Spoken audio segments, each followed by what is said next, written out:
The Central Bank of Nigeria says it expects the inflation rate to drop to 13% this year and hit single digits by next year. Nigeria's inflation has seen 3 consecutive declines since May, sliding from 17.93% to 17.75%. Tilewa Adebajo, the CEO at CFG Advisory, joins me now to discuss this and unpack other stories this afternoon. Thank you so much, Tilewa, for your time. So, do you share the central bank's optimism? Although there is a bit of a caveat there, they're suggesting that if policy changes are effective and we see some impact on the exchange rate, insecurity, again, it's a big issue in Nigeria, and they also mentioned some other issues. But overall, would you share that optimism that we could see 13% inflation? Well, it's a stretch. That's 400 basis points reduction. Going by the run rates for this year, and if the rate of reduction comes down, I don't think that is too much of a problem. But it is also important, like they've said, what are the policies and what is the issues that are driving inflation?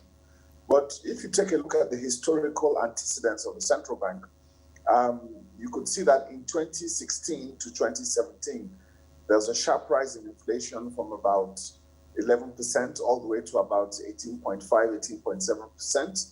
And they were able to bring it back down by 2019 to about 11%, which is where the current rise started again.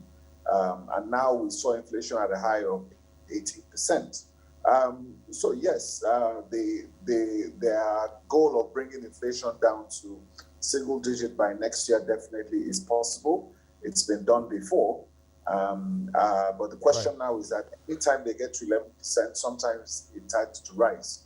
So, but this issue of targeting inflation, I think, is a welcome development. Okay. And of course, they are also anticipating 3% GDP growth in 2021. But moving on to another story, which I think has implications for revenues for the government, and that's a judgment by a high court in Rivers State about the collection around VAT. Now, some are suggesting that potentially this could be trouble for the government. But do you think this is a significant judgment? Of course, very significant. I mean, it says quite clearly that the states can now collect their own VAT. So it is a landmark judgment, and of course the Federal Revenue Internal Service is appealing that judgment. But in the interim, I don't know if status quo will be maintained. But the states have always wanted to collect this revenue, and because there's been a lot of controversy, especially with the redistribution of value-added tax, and I think this is one area whereby the states that are high in VAT collection, like River State and Lagos State, will obviously be pleased with this development, but the federal government and all the other states that are beneficiaries of VAT would have a different opinion on this. No doubt, this is a story that we have to watch. As you mentioned, it could be significant for the government in terms of its revenues, even though the bulk of that VAT collection goes to the states. But even if it's just about 15% or so right now that goes to the federal government, it's still significant in the context of their revenues. But let's move on to another important story, and that is the Infraco, the infrastructure company that has been touted. We're hearing that it could be up and running by the third quarter of 2021. Reason for optimism, in your view? Well, I think it's very important. It's a very good initiative, something that is specifically focused at infrastructure development. And hopefully not only will it focus on infrastructure, but also concessioning of existing infrastructure. So yes, third quarter starts, I think the earlier the better, because the impact and the requirements for infrastructure development is quite significant. So that would be a positive development without a doubt. And you mentioned concessioning, and I think in the same virtual meeting, the Bureau of Public Enterprises Director General mentioned that they plan to concession the power generation companies or assets that could add as much as 3,300 megawatts to the grid. So we wait and see how that plays out.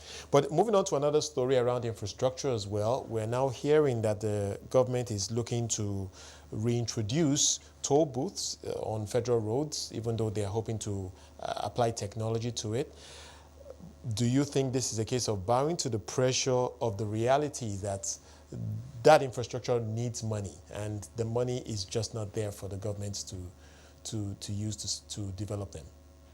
Yes, I mean, definitely. I think once you have fixed these major highways, it's important that you toll these highways, and it's important that you give the tolling concessions to viable companies that could not only collect the tolls, but more importantly is the fact that this toll money is used for the maintenance of these particular highways.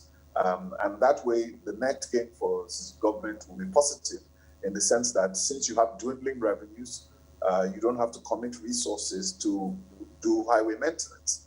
Because if most of this infrastructure is maintained properly with tolling, I think there shouldn't be too much of a problem. This is a tried and tested methodology on a global basis. Right. And you see most countries with very good infrastructure have tolling, including the airports. We all pay to use the airport. We pay our airport taxes. Well, quite a few stories there relating to infrastructure and, of course, revenues. Thank you so much. Tilewa Adebajo is the CEO of CFG Advisory.